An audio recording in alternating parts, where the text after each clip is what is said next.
Hi, I'm Anthony Marinelli. I program synthesizers for 7 songs on Michael Jackson's Thriller album. And I've been making videos up until now showing you how I program the sounds that went on that album. Today, for fun, I thought I'd do a breakdown on a modern sound, something from the Weeknd's last album, and it's the song Blinding Light. I had to figure out what synthesizer it was played on. You know, with the Thriller stuff, I knew what synthesizer it was played on because I was there. And that's going to be the case for a lot of modern things. And a lot of modern sounds could come from almost anywhere. They didn't all come from, like, you know, classic analog synthesizers. But I'm going to show you just how to make the sound, hopefully on any synthesizer.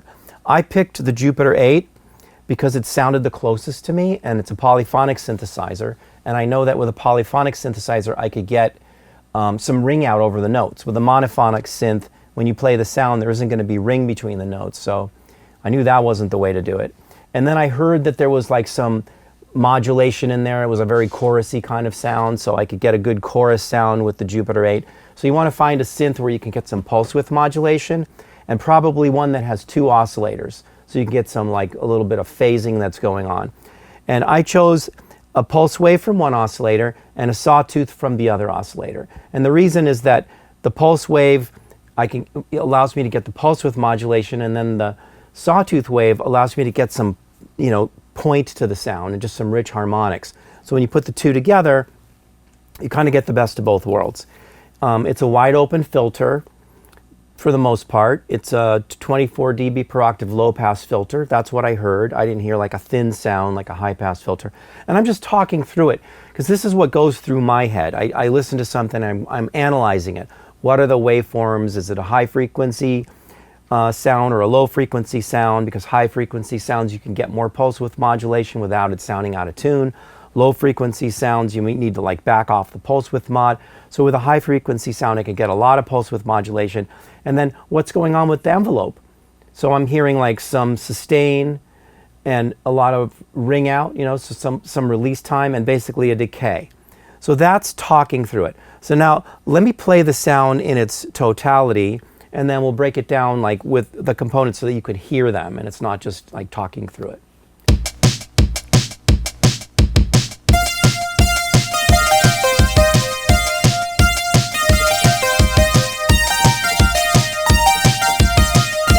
I'll play some accompaniment.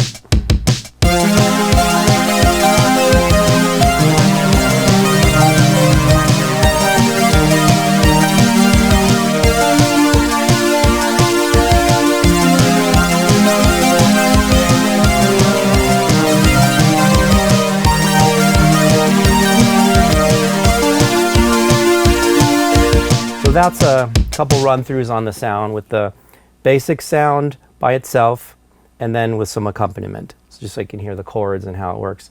So let's break down the sound straight ahead. Oscillator 1, let's hear that one. So I went to the oscillator. The range, you can adjust it. Is it low? No. Mid? No. High? It's high. And then I chose a pulse wave. Now here's what a sawtooth sounds like. Solid pitch, but it doesn't have the warmth. And I can control the warmth by adding pulse width modulation, a straight pulse wave. You hear it gets rich and chorusy, and then how fast is the modulation? Not that fast. Somewhere in there. And what I mentioned earlier, if it's a low sound, in order to get it in tune, you kind of have to slow down the modulation. If you have fast modulation down there, you hear the intonation gets kind of squirrely. But up here, you're fine. And that's just one oscillator.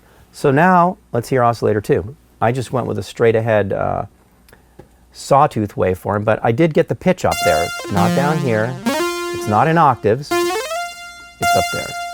And you add them together, you hear how they chorus more? So here's just the sawtooth. Adding the pulse wave. Just the pulse wave. Not quite as rich and not quite as pointed as adding the sawtooth to it. And then what else is going on?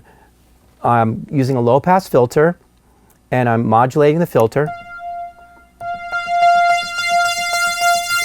with an envelope generator that has some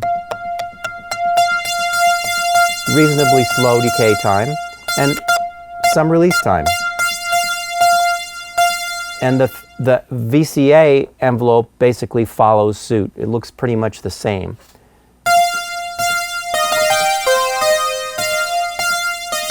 Getting a little more sustain and release out of it right there. No resonance, so it's not, you don't hear that. And then I have the cutoff frequency of the filter kind of raised a little bit. If I didn't, and I probably could have accomplished that by adding some keyboard tracking. But I didn't feel the need because I have everything so wide open. And then I added a chorus. So here's without the chorus.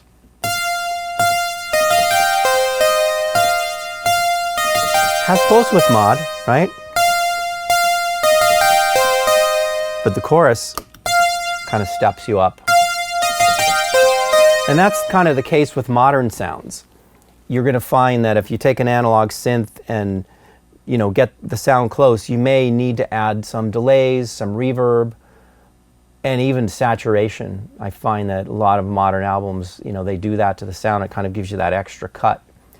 Now, I can't tell you for sure that it was done on the Jupiter 8, but with modern sounds, you're not going to know necessarily. So this is an idea for you so that when you hear something on a record, you can learn how to break it down, find whatever synth you have, and try to make it. Like, let's say you only had a one oscillator synth. Well, you could overdub it. You could just lay down a sawtooth with a chorus or no chorus. What a difference. And then reset, use a pulse wave.